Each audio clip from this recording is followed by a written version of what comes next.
Hello, wonderful students. We are reviewing linear functions and all the different types of skills that you need to be able to do, which are listed on that document. Remember these questions from the document are the minimum number of questions that you need to complete for your homework check. Okay, so I'm going to go through an example of each type of question. So number one and two are required. Find the slope of each line. I'm going to complete number 3 for you. So we've got a graph here. I can see that there are 2 points, very clear points on this graph. So I can start at 1 point, and slope is delta y over delta x. Okay, so delta y means change in y. Change in y. If that is positive, it means it's going up. If that is negative, it means it's going down. And x is change in x. If it's positive, it means going to the right. And if it's negative, it means going to the left. So I could look at this 2 different ways.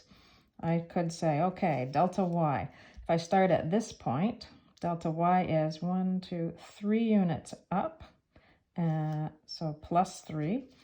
And 1, 2, 3. Delta x is 4 units to the right, which is plus 4. So therefore that slope is 3 over 4.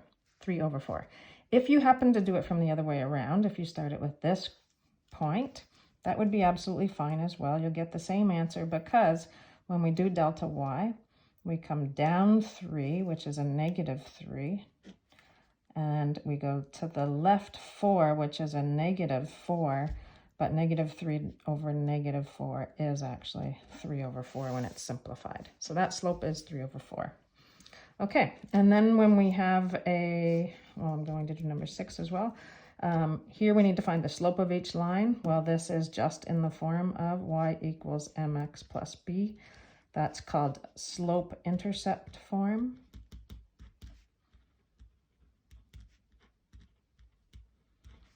And m is the slope. Okay, so therefore for this question, the slope is negative 1 over 2. All right, so you'll complete number 8 there. Okay, number 9 and 10 talk about calculating the slope of the line from 2 points. I'm going to do number 11 to show you how to do that. So again, slope is just delta y over delta x, which means change in y, so y2 minus y1 over x2 minus x1. Now, we just need to decide which point is point 1 and which point is point 2. You can choose whichever way you want, but if you say that this is x1 value, then this is the y1, and then this has to be x2, y2. Okay, so in this situation that I wrote, this is our second point, that's our first point.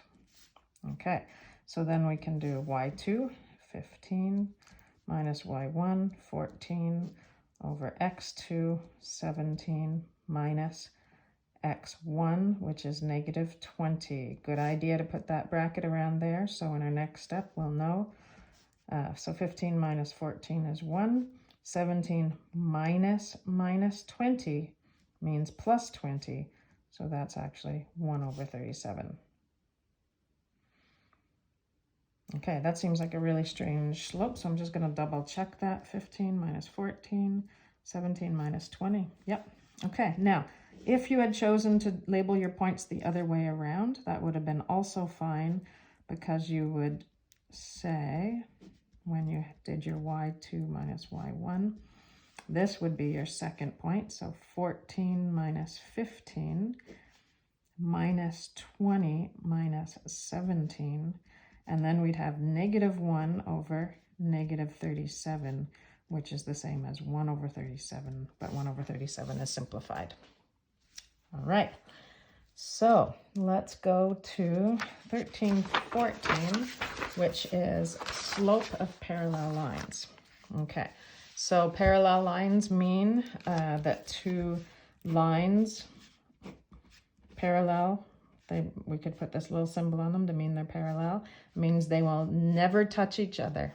Okay, never cross and never touch. That means they must have the same slope. Okay, so find the slope of a line parallel to each given line.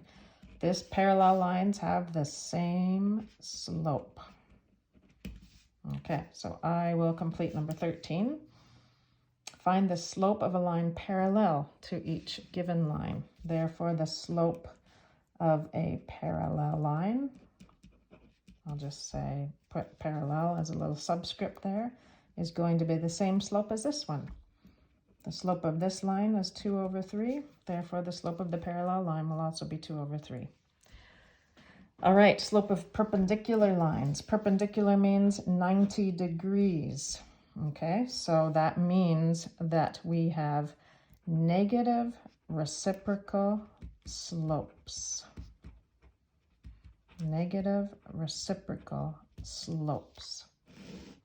Okay, perpendicular lines have negative reciprocal slopes. All right, so the slope of this line is negative 1 over 2, which means the slope of the perpendicular line, if you want to just do that little symbol there, meaning perpendicular like this, that means we need to flip that fraction and change the sign. So that's going to be positive 2 over 1. We're not going to leave it like that. We don't talk baby talk in math. We talk grown-up talk, and we simplify things, so that slope is 2. All right, number 15, 16, that was that, perpendicular lines. 17, 20, 22. Sketch a graph from an equation in slope-intercept form. Okay, so we have some examples here that you're going to work on. I'm going to do this one for you. This is slope-intercept form. Y equals mx plus b, where m is the slope and b is the y-intercept. Okay, so our y-intercept is negative 2. So that can be plotted right there. Okay, our slope is 5 over 4, and we know that it's delta y over delta x. So a slope of 5 over 4 could be up 5, right 4 each time, or it could even be, we could do this, right? This is not simplified, but we could go down 5 and left 5 at the same time. Okay, whoops, sorry, couldn't see that, could you? There we go. All right, so up 5 from that slope, from that y-intercept. 1, 2, 3, 4, 5. 1, 2, 3, 4 over 4. There we go. Or 1, 2, 3, 4, 5. 1, 2, 3, 4 would be another good point down there.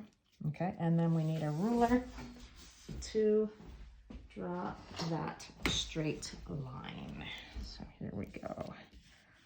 Nice ruler right through there. Okay, arrows on both ends because we did not restrict the domain. Okay, next, you're going to work on some more of those. Here we have sketch a graph from the equation.